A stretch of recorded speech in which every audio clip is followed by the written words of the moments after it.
Hello, welcome to the Lancet Voice. It's August 2021, and I'm Jocalyn Clark, Executive Editor at the Lancet. I'm thrilled to be joining the podcast with two of my favorite work friends and colleagues, our co-hosts Gavin Cleaver and Jessamy Bagenal.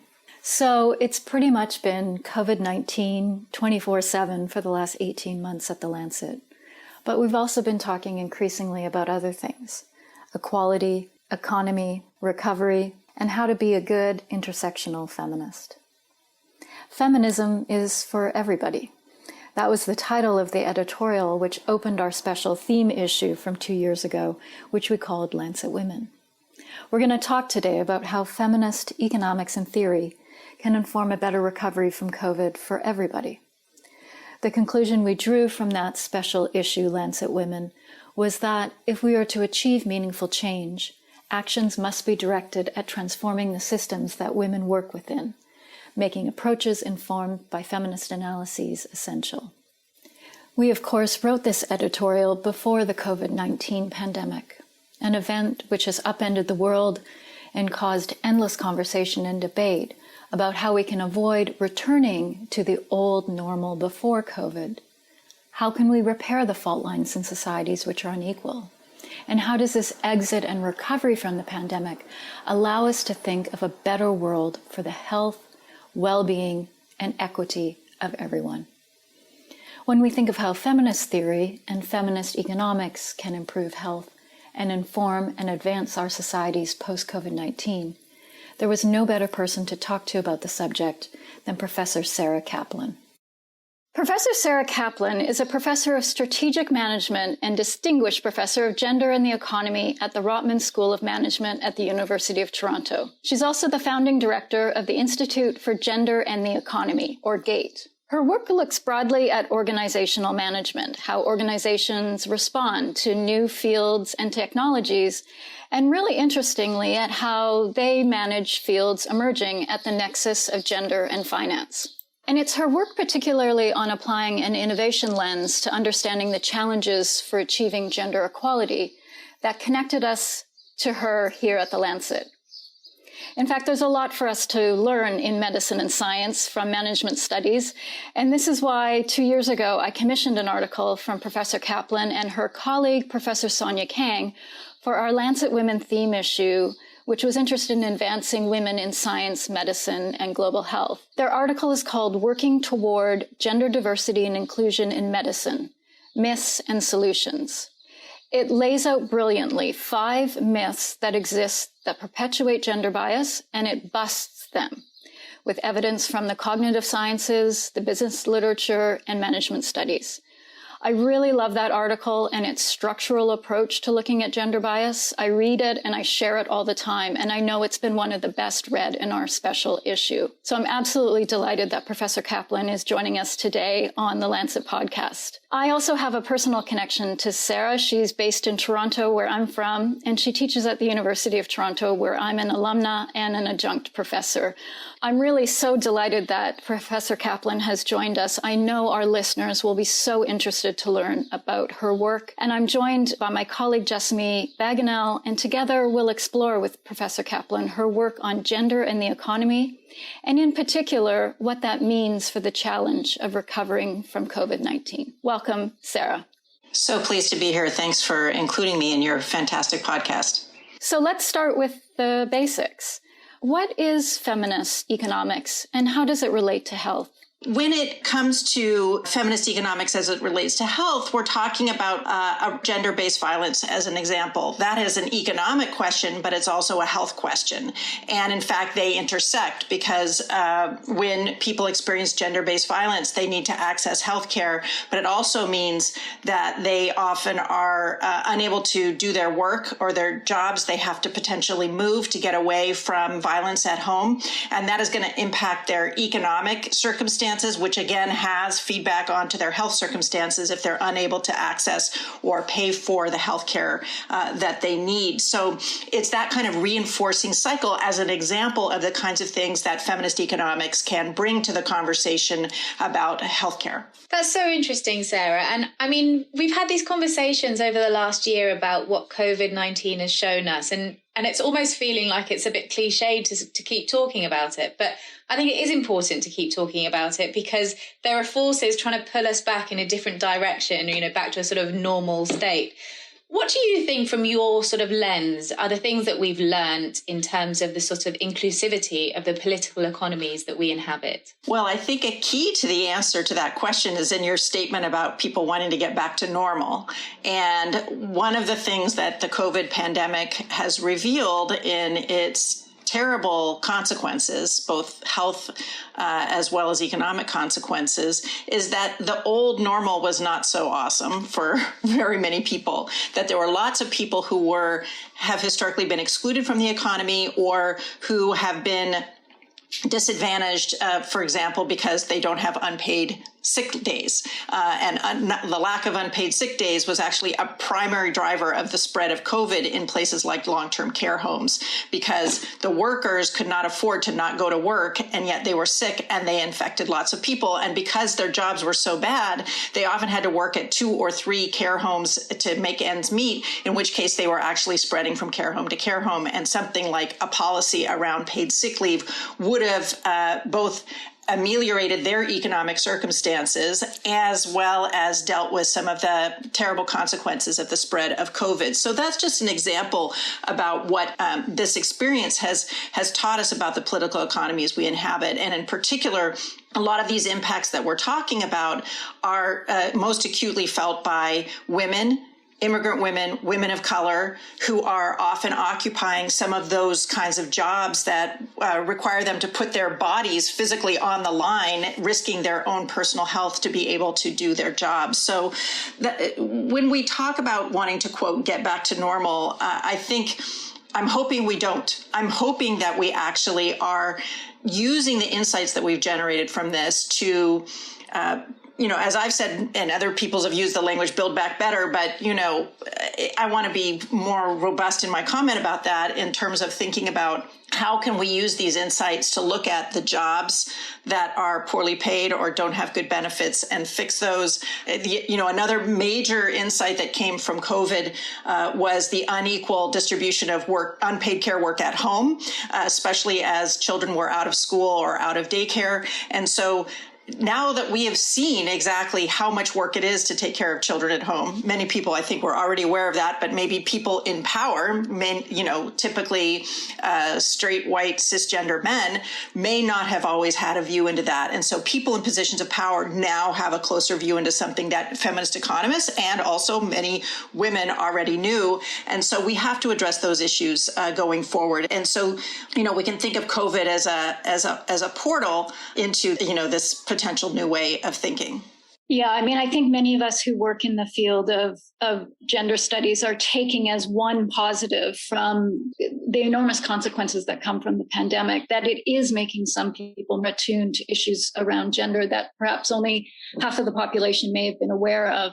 And the losses, as you described, for women have been very deep and wide. Is there, and what is there that you feel hopeful about now that we're moving toward pandemic recovery plans and thinking about ways that we can perhaps redress some of the inequities that existed in that past normal life? What are you feeling hopeful about in going forward? Yeah, I don't even know if I want to call it a positive, but I will call it at least a silver lining on a very dark cloud. And it is exactly this idea that people in positions of power, whether we're talking about corporations or we're talking about policymakers, have more acutely seen these inequalities. And I think this also because Black Lives Matter got a big boost also during this time in terms of attention to the issues, particularly provoked by George Floyd's death, that all of that happening at once opened up a series of conversations that I think will be hard to shut down. Now, of course, the patriarchy is very powerful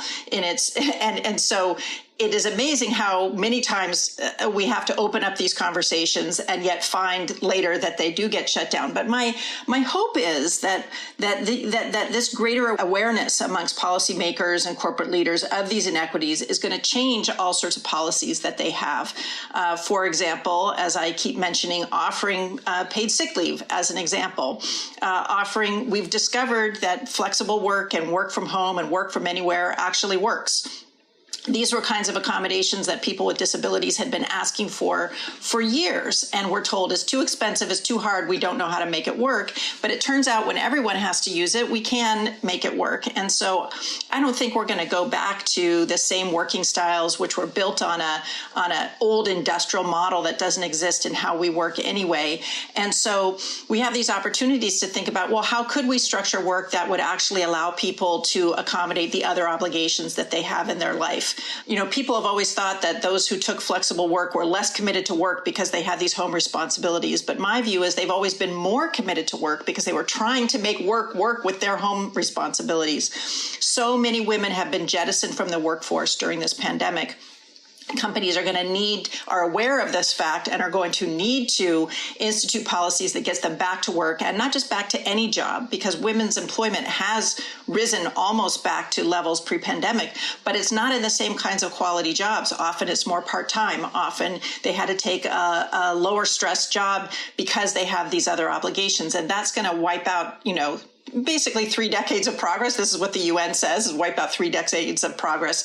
So what's hopeful to me is that there's now all this attention to this, and we've had this moment of intensive experimentation in alternative ways of working, and hopefully all those experiments are going to lead to all sorts of new ways of thinking about how we can work, and work in more protected ways. Now, that's wonderful for those of us who are able to work from home. I hope it also creates a greater attention to those people who are essential workers, because the other thing we've discovered in the pandemic is who exactly are essential workers. Well, it turns out it's grocery delivery people, restaurant delivery people, workers in fulfillment centers for online purchases. Those are the essential workers, and those people put their bodies on the line. And I think that there's a greater understanding that those people need more protections. So that's my hope. My silver lining is I think it would be hard for all of these issues to fade from memory, even as the economy recovers. What really fascinates me, Sarah, about your work and about many of the recovery plans and a lot of the new sort of talk around economics is that historically, I suppose I'd always presumed that that economics had some kind of science to it, that things were factual. And what I seem to be discovering more and more is that it's not made up, but it's very opinion based. And now, you have these voices. I was listening to the news this morning in the UK and in the States, people questioning these large recovery plans, whether it's going to increase inflation too much. We don't seem to have any historical pattern to be able to really know the answer to any of these questions. But there seem to be forces to sort of try and hold us back from progressing to a recovery that takes resilience really at the heart.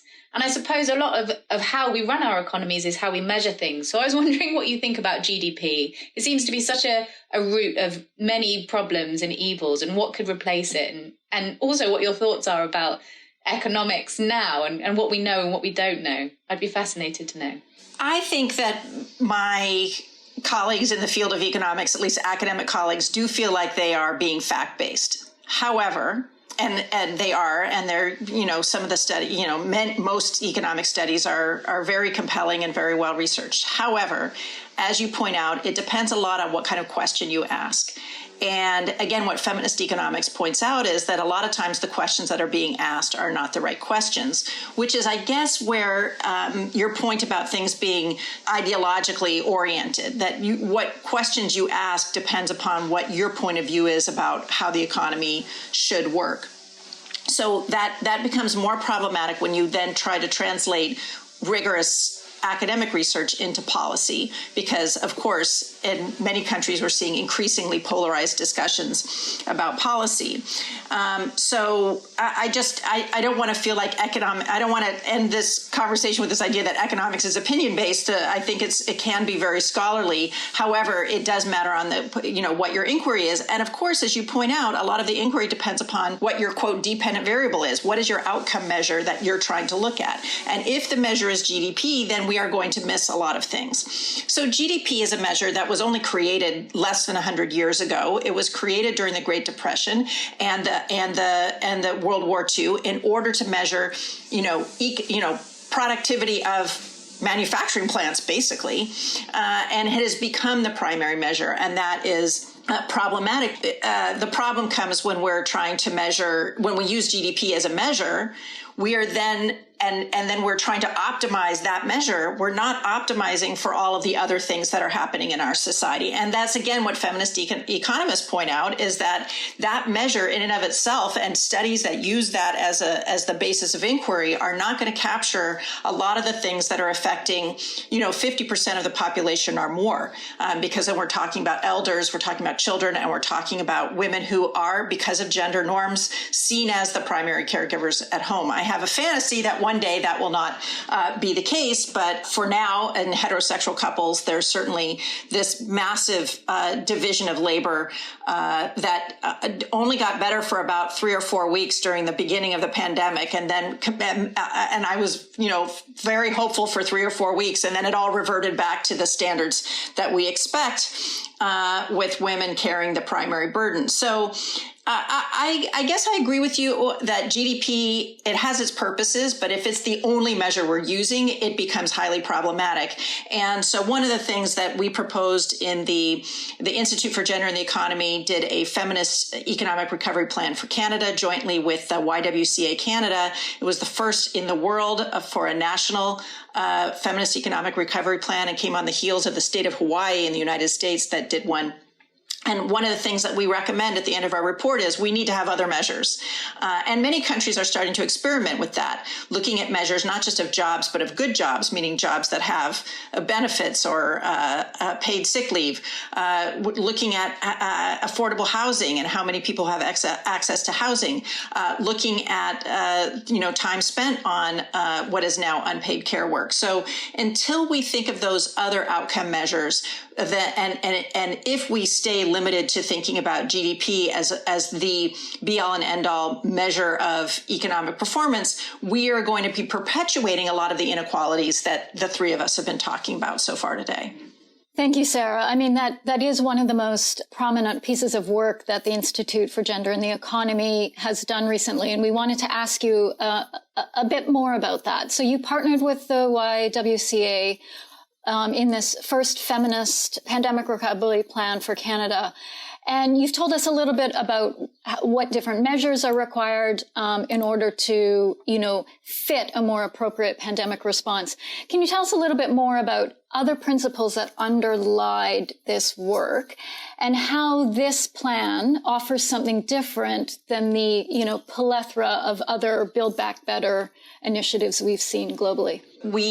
We're very excited, at the Institute for Gender and the Economy, we're very focused on the academic and scholarly work. We use that work to change the conversation on gender equality because we think that actually scholarship knows a lot and can bust a lot of those myths, just like you talked about in the introduction. But we're really excited to partner with the YWCA Canada because they're very focused, they're field-based, they're very focused on the communities around Canada. And so bringing together that experience from the field with the academic scholarship to think about what would a recovery plan look like was incredibly powerful. We came up with several principles that we thought needed to be examined as part of the recovery plan. And the first was around intersectionality and understanding power. That means that we cannot look at policies without analyzing them using an intersectional gender-based lens, thinking about the impact of socioeconomic class, of race, of disability, in Canada, of course, we have a big discussion going on Indigenous rights. So we need to think about the impact on Indigenous communities. And looking at the intersections between all those issues is really important, including things like immigrant status. So if you look at who was doing all the work in the long-term care homes and in the grocery stores, it was a lot of women of color, and a lot of immigrant women. And until you do that intersectional analysis, you can't really understand the outcomes. So we strongly encourage that. And that is also part of what the Institute of Gender and the Economy has been promoting, the idea of gender analytics, which is this intersectional methodology for understanding those issues. We put out an online 5-course series specialization on Coursera, specifically because we think people have a really hard time thinking this way. We don't normally think about all of the different intersections and who has power in the system. And so that's the first principle. We also specifically called out systemic racism because, as much as we talk about it, we think we need to understand the root causes of that, and that has to shape policy. And then we focused on care work as one of the most important things that we can attend to, not only the unpaid care work, but the lack of availability of slots for children in early learning and childhood care. And that was one of the most important recommendations we made, because we think it certainly was not something that just happened in the pandemic. This has been a huge issue for a long time, but we felt like the pandemic created this window of opportunity to really amplify that conversation. And we've had a big win in Canada on that front, which we can talk about later if you like. And then we focused on things like bolstering small businesses, which are disproportionately run by women. We talked about strengthening infrastructure and defining infrastructure broadly. Joe Biden also in the United States has talked about defining infrastructure to include care work, childcare, and we completely agree with that. We also focused on the digital divide, because we've learned that you can't go to school or do your job if you don't have access to broadband internet. And so that is very intersectionally important, because we're talking about children in remote, rural, and indigenous communities who are unable to go to school because they don't have access to broadband internet. So really thinking through these kinds of issues. We had a number of other themes, and we concluded the report by talking about diverse voices in decisions. So making sure that the people who are making the decisions represent the diversity of the communities that they're serving. And this would be important both in public policy making, but also in corporate decision making. So it's had a lot of pickup, both at the federal, provincial, and actually at the city level. And not only just in Canada, but we've been consulted by countries around the world who want to look at these kinds of issues and use them to inform policies as they try to recover from the pandemic. And my view is that if you actually do these things, it's not like an add-on or a do-gooder thing. You'll actually get a better recovery, because there's going to be no recovery without dealing with the issues that women and people of color and Indigenous people and immigrants face. We just will not get a robust recovery. So this is not like do a regular recovery and then add this on top. This is the recovery. This is what will lead to better economic outcomes and a more robust and resilient economy. Oh, I mean, it is such a compelling piece of work, and you make such a persuasive case for why all these elements need to be baked in from the very beginning. And here you have, it sounds like, an incredible platform and opportunity to seize as we're beginning to discuss how to exit COVID, with so many of the issues that you describe being, acutely felt by citizens, by policymakers, by those people in power, as you described. So we're really anxious to hear, how have you got traction with various levels of government? What kind of progress are you seeing at the federal level in terms of their interest and commitment to taking up the plan that you're proposing to them?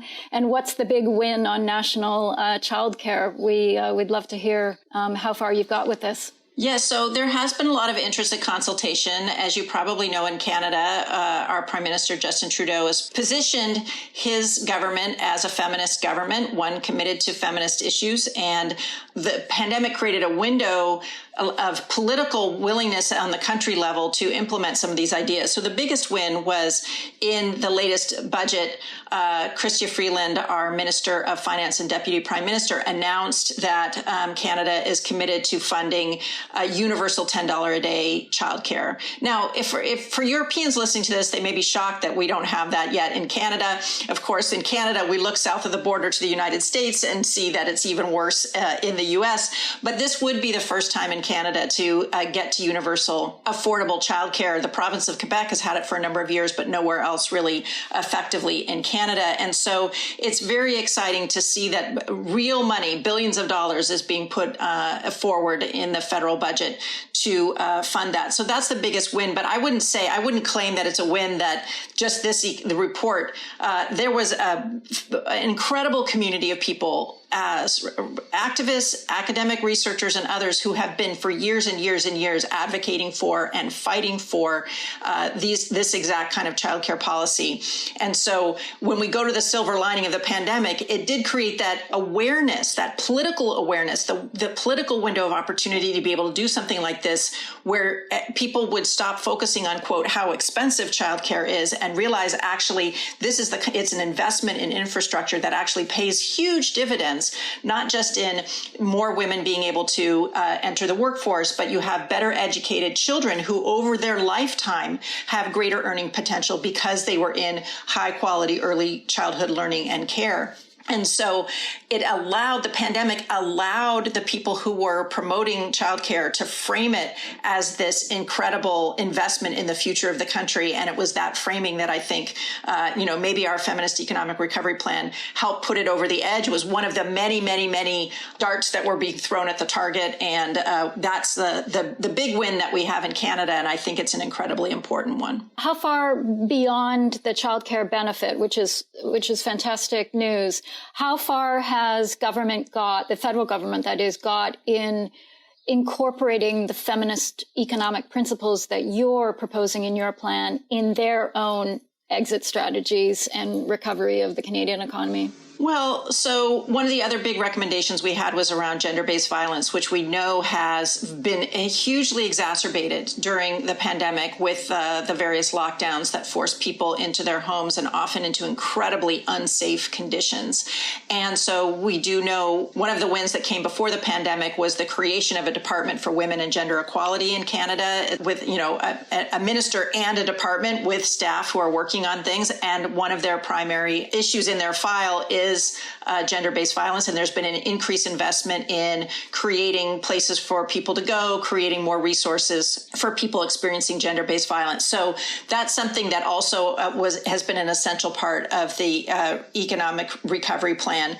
And then I think just, so many feminist issues like worrying about affordable housing, worrying about getting broadband implemented in communities that don't have access to it. These are all themes that have been part of the recovery, including a lot of the wage and income supports to people who have been unemployed or underemployed during the pandemic, which is a very progressive rather than regressive policy in the sense that it's helping the people at the bottom. I know in the United States, for example, those payments led to a 50% reduction in children living in poverty during that time. So these are the kinds of things that can be seen as very, very big wins because the attention is being focused on these inequalities and the policies have been focused on the people who are the most needy as opposed to the people who are the most powerful. I mean, the long-term health gains of everything you're talking about have just huge potential. And when we're speaking about it, it just seems like common sense. And I'm wondering, this is a basic question, and it might be too basic, but what do you see as, besides the short-term financial input, what are the major barriers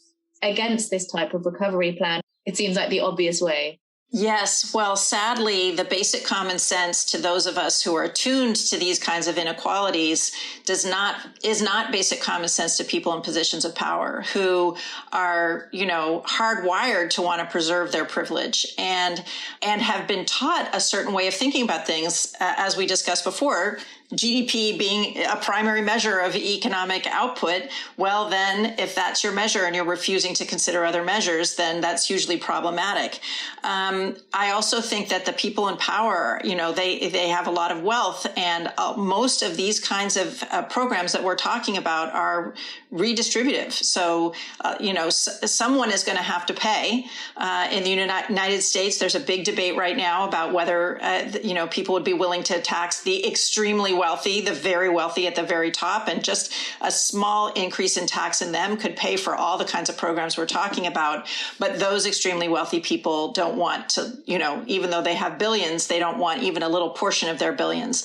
And they have the power. And so that's what's so important about taking a feminist perspective, is that it critiques that system and highlights that the people in positions of power are shaping these kinds of policies. And so every effort that we make to change something gets, drawn into the existing system, so we're trying to create more gender equality. Well, then people say, well, you have to create a business case for gender equality. And then the moment you create a business case, you then undermine all of your efforts to actually create gender equality.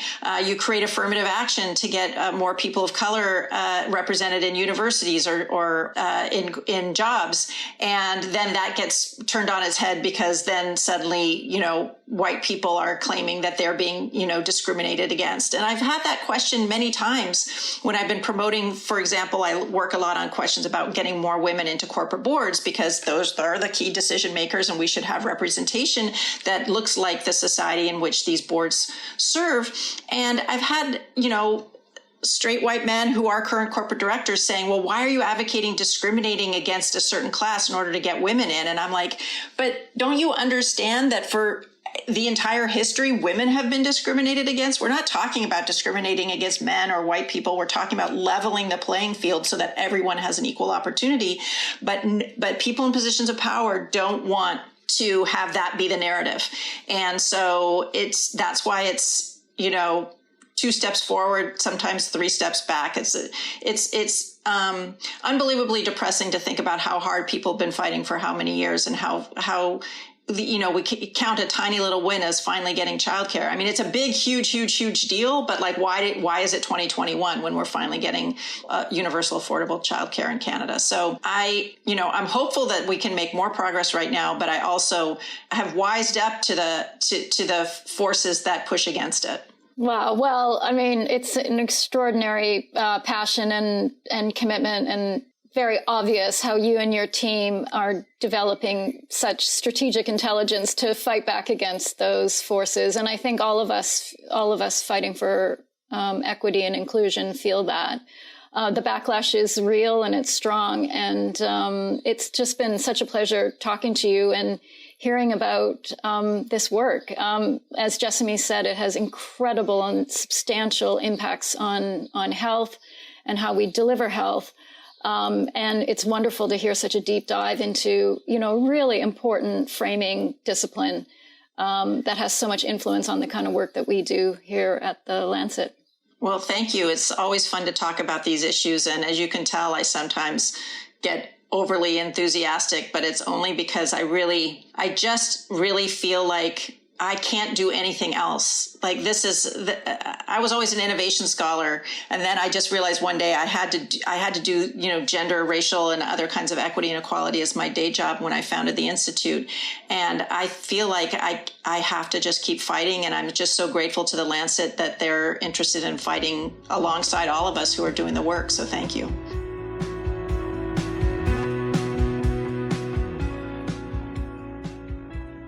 Thanks so much for listening to this episode of the Lancet Voice. Building on the Lancet Women theme issue, which you can find at lancet.com/Lancet-Women, we have continued to commission and publish original research and commentary across all 22 titles at the Lancet Publishing Group to advance gender equity, intersectionality, racial equality, and other areas highlighting the multiple dimensions of diversity. Our diversity pledge and commitments can be found at lancet.com/diversity, and our new Diversity and Inclusion Hub showcases content that can be found at www.thelancet.com/racial equality. We'll also be covering these issues and more, of course, here at the Lancet Voice. And if you're not subscribed already, just search the Lancet Voice and find the platform of your choice. We appreciate you joining us, and we'll see you again next time.